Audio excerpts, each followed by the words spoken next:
असलामुअलैकुम जी सजनों ते बेलियो माछियो ते तेलियो लवारो ते कुबारो सिखो ते सरदारो की हाल चाल ने जनाब। ठीक हो? तबीयत सेहत ठीक ने? अल्लाह पाक तुहानू सलामत रखे।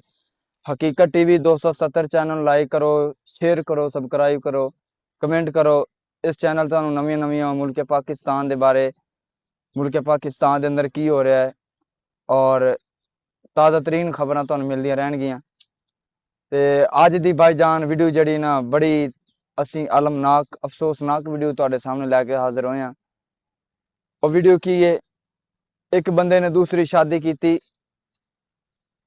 ते जड़ी दूसरी बीवी है उस बीवी ने उस बंदे दा उज़वे खास उज़वे तनासल कट दिता। अस्तगफिरुल्लाह, अल्लाह मेरी तौबा, अल्लाह मेरी तौबा। ये वीडियो रात दी सोशल मीडिया ते इन्नी वायरल हो रही है, टिकटॉक ते यूट्यूब ते। ओए होए होए, पहले तुसी ये वीडियो वेखो, उस बाद आप गल करने।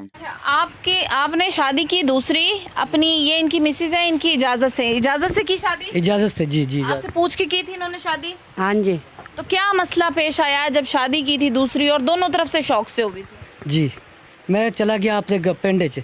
मेरे वालद साहब की तबीयत खराब है गई, उन्हें पूछने वास्ते गया अट। तो मैं उन्होंने क्या आधे बच्चों को मैं जा रहा दूसरे को मिलने वास्ते। उन्हें वेख्या कि तू बच्चों को क्यों गया?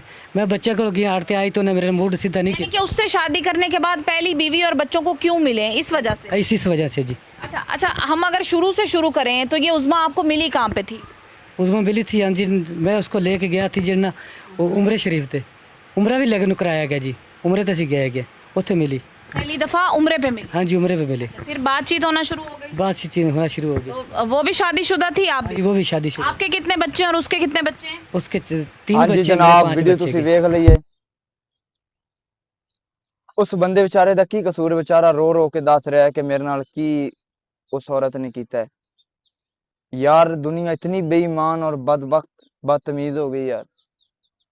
दिल करदा जदों ना कसमें एवें दी वीडियो वेखने ना, उदों दिल करदा बंदा वैसे ही पाकिस्तान नूं छड्ड के किते होर पासे मुंह कर जावे।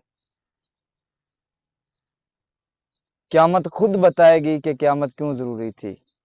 हुण पता लग रहा जनाब, पता लग रहा हुण जेड़े हालात साडे सामने आ रहे हैं ना, हुण सानू पता लग रहा है कि क़यामत क्यों जरूरी सी। अल्लामा इकबाल रहमतुल्लाह अलैह ने फरमाया सी, वज़ा में तुम हो नसारा तो तमद्दन में हनूद, ये मुसलमान जिन्हें देख के शर्माए यहूद। ए मुसलमानों नूं वेख के जनाब, मुसलमानों दी करतूत वेख के यहूदी और काफर कन्नां नूं हथ ला रहे हैं। उस बंदे बेचारे दा कसूर की है जनाब? कसूर सिर्फ ये जनाबे अली के उस बीवी ने आख्या है कि मेरे नाल शादी कर ले, सिर्फ तू मेरे तक ही रहना, बस मेरा ख्याल करना है, बाकी तेरे भैन भरा मां प्यो रिश्तेदार जाते किसी नूं मिलण वास्ते नहीं जाना। ज़ाहिर बंदा सी, उन्हें आख्या नहीं मैं तो मिलना ही मिलना है। हुण बंदा अपने रिश्तेदारां नूं, वालिदैन नूं, भैन भरावां नूं छड्ड ते नहीं ना सकदा। वो मिलण वास्ते गया जी, उस तो बाद वापस गया, उनका मूड ही सीधा ना होया। उत्थों लड़ाई वधदी एक दिन उन्हें मौका पा के जनाब उस बंदे बेचारे दे नाल जुल्म कीता, उनका उज़वे तनासल उज़वे खास कट के परा मारे। अस्तगफिरुल्लाह, अल्लाह मेरी तौबा। ते मैं अपील करांगा हुकूमत पाकिस्तान अगे के ऐसे लोगों का कानूनी कार्रवाई की जाए, ऐसे लोगों के बारे पूछा जाए